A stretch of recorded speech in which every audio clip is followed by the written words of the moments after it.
সম্মানিত ভাই বন্ধুগণ, আজ আমরা আলোচনা করব ইনশাআল্লাহ বরকতের চাবিসমূহ বিষয়ে। বরকত শব্দের অর্থ হলো কল্যাণ বেশি হওয়া, যে কোনো কিছুতে আল্লাহর পক্ষ থেকে কল্যাণ যুক্ত হওয়া, এটা হলো বরকত। অতএব আমাদের জীবনে, আমাদের আমলে, আমাদের রুজিতে, আমাদের ইনকামে, আমাদের সন্তান সন্ততিতে, আমাদের সব কিছুতে আল্লাহ সুবহানাহু ওয়া তাআলার পক্ষ থেকে বরকত আসবে। বেশ কিছু আমল আছে, সে আমলগুলো করলে এগুলোকে আমরা এক কথায় বলতে পারি বরকতের 10টি চাবি।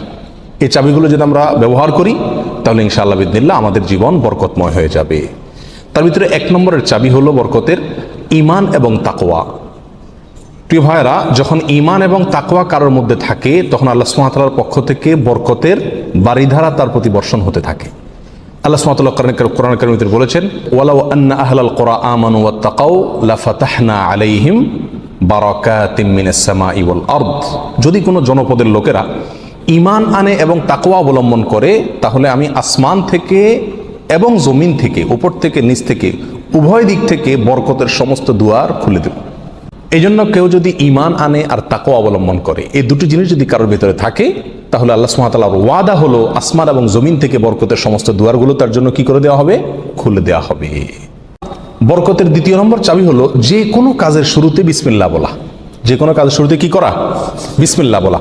নবী আলাইহিস সালাম বলেছেন, তোমাদের মধ্যে কেউ যখন খানা শুরু করে এবং সে যদি বিসমিল্লাহ বলে তো শয়তান তার সাথে ওই খাবারে যোগ দিতে পারে না, ভাগ বসাতে পারে না। যেটুকু আছে সেটুকু তার জন্য কল্যাণ বয়ে আনে, কল্যাণ করা হয় খাবার। অনুরূপভাবে কেউ যদি বাসা বাড়িতে প্রবেশ করে বিসমিল্লাহ বলে ঢুকে তাহলে সেই ঢোকার সময় তার সাথে কি হতে পারে না? শয়তান যোগ দিতে পারে না। অনুরূপভাবে প্রত্যেকটা কাজে বান্দা যখন ভালো কাজে যখন বিসমিল্লাহ বলে শুরু করে তখন শয়তান সে কাজে আর অংশগ্রহণ করতে পারে না। আর শয়তান যখন ইন্টারফেয়ার করতে পারে না তাহলে আল্লাহ সুবহানাহু ওয়া তাআলার পক্ষ থেকে সেখানে বরকত আসা খুবই সহজ হয়ে যায়, এটাই স্বাভাবিক। অতএব বিসমিল্লাহর পরিমাণ বেশি বলা। 3 নম্বর বরকতের চাবি হলো ভাই কোরআনে কারিমের সাথে সম্পৃক্ততা বাড়ানো। যে যত বেশি কোরআনের সাথে সম্পর্ক গড়বে তার জীবনে তত বেশি বরকত নেমে আসবে। যে ঘরে কোরআন তেলাওয়াত হবে, কোরআনের চর্চা হবে, কোরআনের শেখা হবে, কোরআন বুঝাবুঝি হবে, কোরআনের উপর আমল করার প্রবণতা থাকবে, অভ্যাস থাকবে, সেই ঘরে আল্লাহ সুবহানাহু ওয়া তাআলার বরকত তত বেশি আসবে। তাহলে বরকতের 3 নম্বর চাবি হলো কি? কোরআনের সাথে সম্পর্ক বেশি বেশি করা, কোরআন তেলাওয়াত করা, কোরআন বুঝা, কোরআন অনুযায়ী আমল করার চেষ্টা করা। যত বেশি যে করবে আল্লাহ তাআলা তার জীবনের প্রতিটা পদে পদে তত বেশি কি দিবেন? বরকত দান করবেন। বরকতের 4 নম্বর যে চাবি আছে সেটা হলো ভাই সাদাকা করা, দান করা। কি করা? দান করা, সাদাকা করা।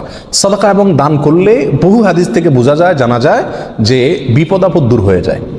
আমাদের যে কোনো কাজ থেকে, যে কোনো অর্থকড়ি থেকে, যে কোনো উপার্জন থেকে আমাদের কল্যাণটা আসে না, এর একটা বড় কারণ হলো বিপদ এসে যায়।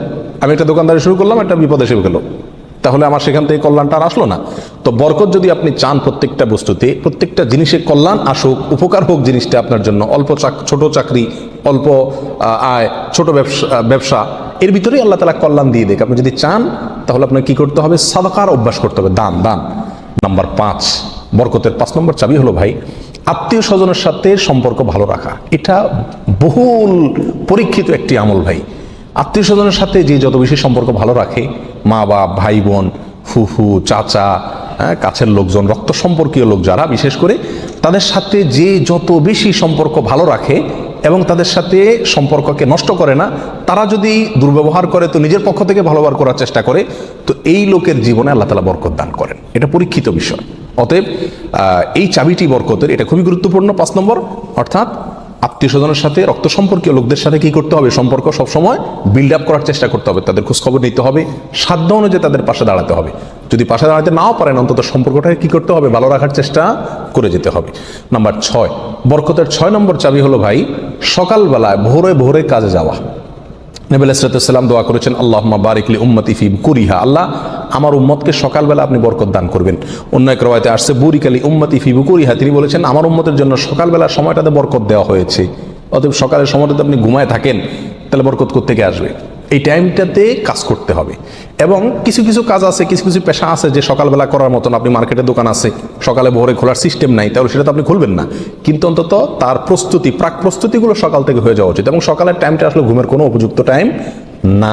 নাম্বার 7, বরকতের 7 নম্বর চাবি হলো ভাই নিজে 5 ওয়াক্ত সালাত আদায় করতে হবে এবং পরিবারের লোকদেরকে সালাতের নির্দেশ করতে হবে। বহু লোক নিজে নামাজ পড়ে কিন্তু বাচ্চা কাচ্চা, ফ্যামিলির লোকজন তারা নামাজ পড়ছে কিনা সে বিষয়ে কি করে না, খবর রাখে না। আল্লাহ সুবহানাহু ওয়া তাআলা কোরআন কারীমে বলেছেন, ওয়া উমুর আহলাকা বিস সালাত, তুমি তোমার পরিবারকে নামাজের নির্দেশ করো, নিজে তো পড়তেই হবে, পরিবারকেও নির্দেশ করো। ওয়াসতাবির আলাইহা, এবং এটার উপর অটল থাকো, ধরে রাখো এটাকে। তাহলে কি হবে?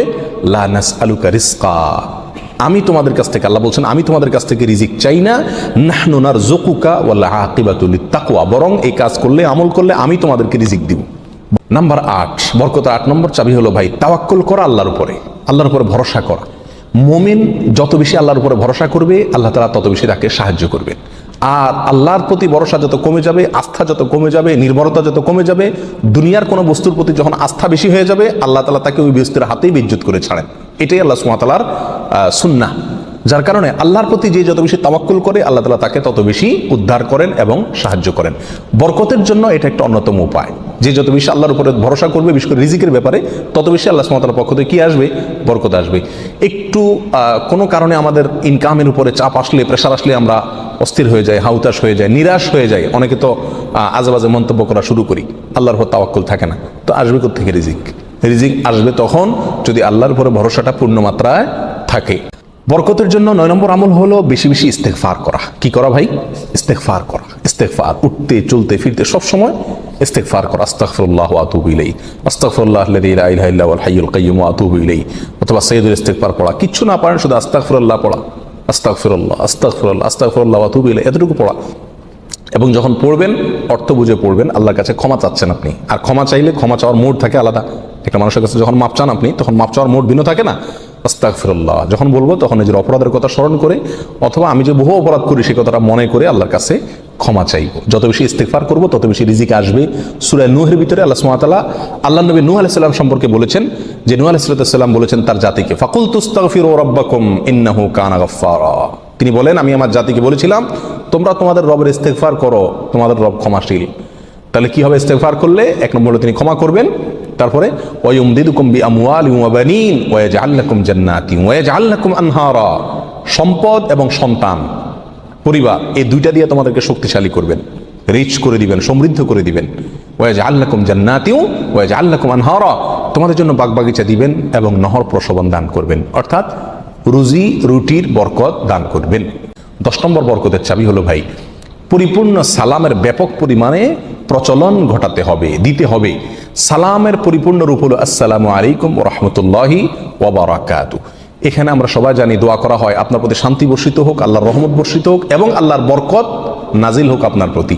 তাহলে আপনি যখন কারোর প্রতি সালাম দিচ্ছেন, পূর্ণাঙ্গ সালাম, আসসালামু আলাইকুম ওয়া রাহমাতুল্লাহি ওয়া বারাকাতুহু, তার মানে আপনি কেমন যেন তার জন্য বরকতের দোয়া করছেন, শান্তির দোয়া করছেন।